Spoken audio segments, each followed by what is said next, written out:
Magandang gabi po, Luzon, Visayas at Mindanao.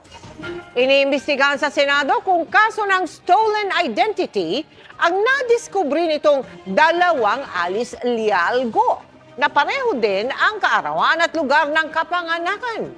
Ang ikalawang go ay kumuha ng NBI clearance bago ang delayed registration of birth ng suspendidong mayor ng Bamban, Tarlac. Pinapakansela na ng PSA ang Certificate of Live Birth ni Mayor habang ikinukumpara na ang fingerprint niya at ni Go Huaping. Nakatutok si Mav Gonzalez. Pareho ng pangalan, pareho ng kaarawan, pero ibang-iba ang muka. Iprinisenta ni Senador Risa Hontiveros sa pagdinig ng Senate Committee on Women and Children kanina ang larawan ng isang Alice Lialgo, kapangalan at kababayan pa ni suspended Bamban Tarlac Mayor Alice Go. Inapply raw ang NBI clearance na ito ilang araw lang bago final ang delayed registration of birth ni Mayor Go sa Tarlac City noong 2005. Is it a coincidence na may dalawang Alice Lialgo na pinanganak on July 12, 1986 sa Tarlac? Or is this a case of stolen identity? Has Guo Haping assumed the identity of a Filipino woman and then nearly a decade later run for public office? Sino po ang babaeng ito na may pangalang Alice Lialgo pero hindi kamukha ni Mayor? Nasaan na po siya ngayon? Si Go nakakuha rin ng NBI clearance. Baka ibang tao talaga yan, ma'am, hindi sa sistema ang may problema. Pwedeng nangyari dahil sa isang switch. Pwede, ma'am, pero hindi ko masabi kung ano ba talagang nangyari dyan. Aalamin daw ng NBI kung nasaan na ang isa pang Alice Lialgo. Hindi dumalo si Go sa pagdinig dahil masama raw ang pakiramdam, bagay na ikinadismaya ng mga senador. Sa liham na pinadala niya sa komite, sabi ni Go na matindi na ang epekto sa physical at mental health niya ng mga pagdinig at ng mga aniyay malisyosong alegasyon.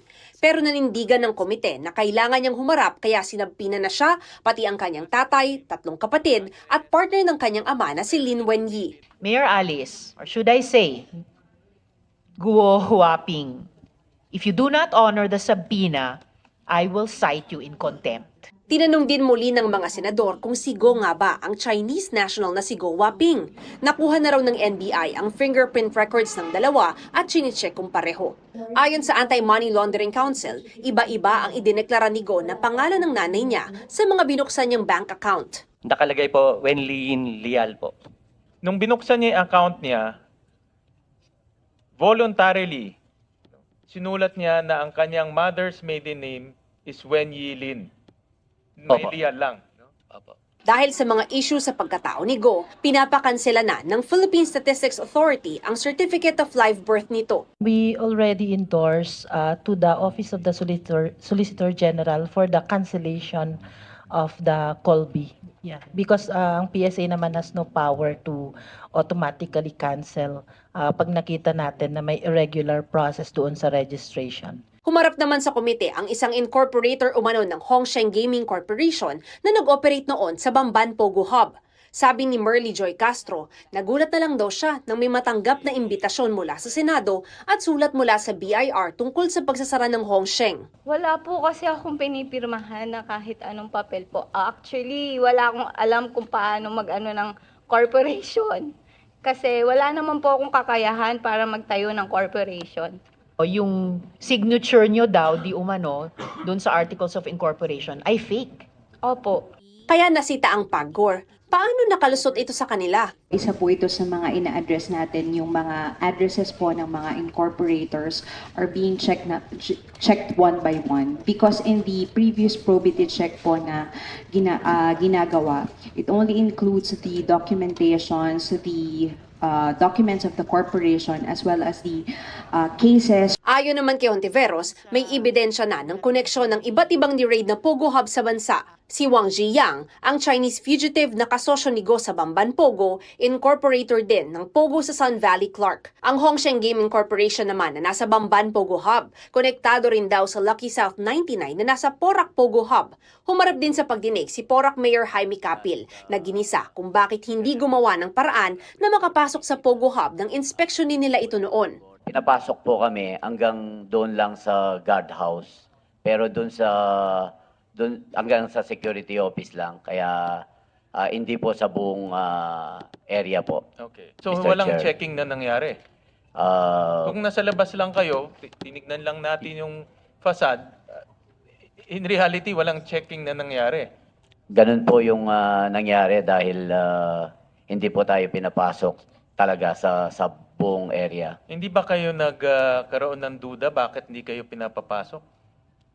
Akala o namin nangyayari talaga na that's a private property. Sa ngayon, naghahanda na ang Presidential Anti-Organized Crime Commission na sampahan ng kaso ang mga sangkot sa Lucky South 99 Pogo. May 14 na persons of interest daw sila at 3 rito ang tinutugis pa. We have not found the big boss, but we know where he is, we know his movement, and we're trying to conduct a major operation soon to be able to get him.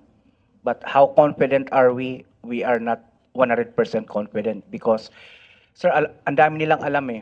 They know our movements. They know so many things about us.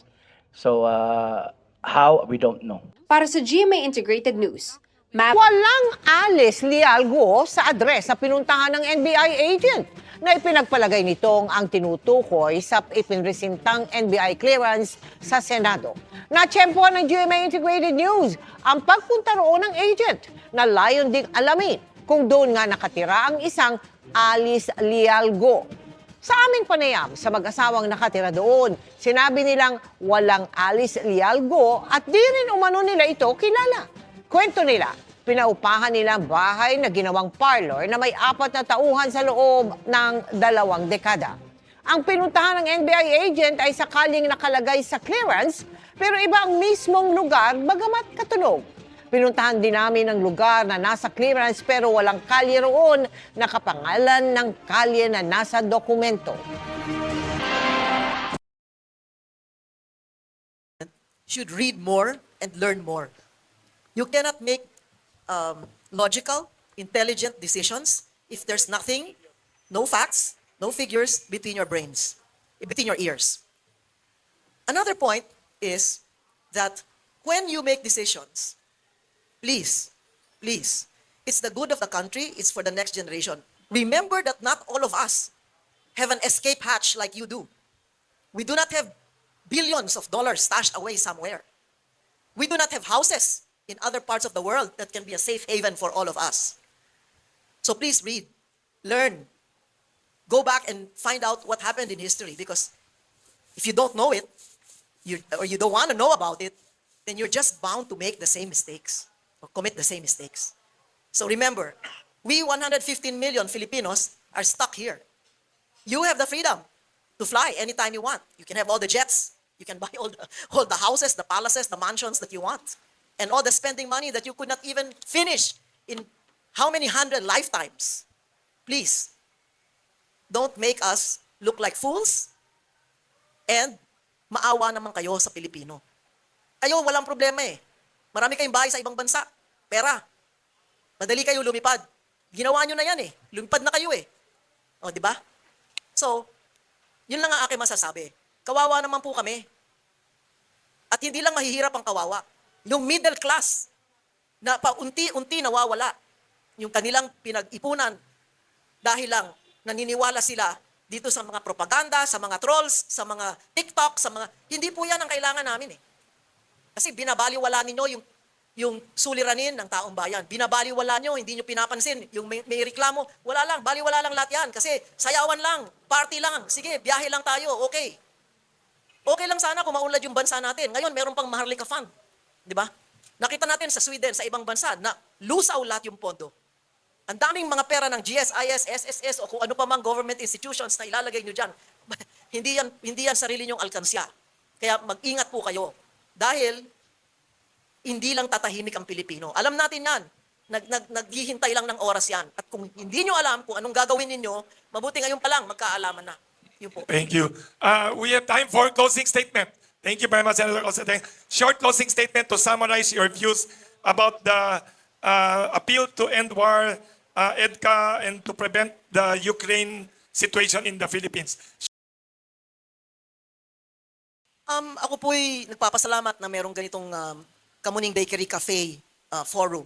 Dahil dito po, liliwanagan ang ibang mga issue at magsasalita rito po ay sa katotohanan lang at doon sa talagang sinasaloob at sinasapuso yung mga binabanggit na mga opinyon. Wag niyo pong mamasamain sinasabi namin ang aming sinasabi. Dahil lahat ng gusto magsalita, wala pong ganitong klaseng oportunidad, wala pong ganitong klaseng forum. Sana po, ang kapayapaan ay mangibabaw dito sa ating bansa. Dahil wala na po tayong hinahawakan eh. Wala na tayong pinanghahawakan kung hindi lamang na yung bansa natin na maging maunlad at maging makatarungan at tigilan na po natin yung pagkikiling dun sa mga gumagawa ng gulo at dun sa magdadala sa atin sa gulo. No? Let's stop it. Stop these games. Wala tayong kikitain dyan.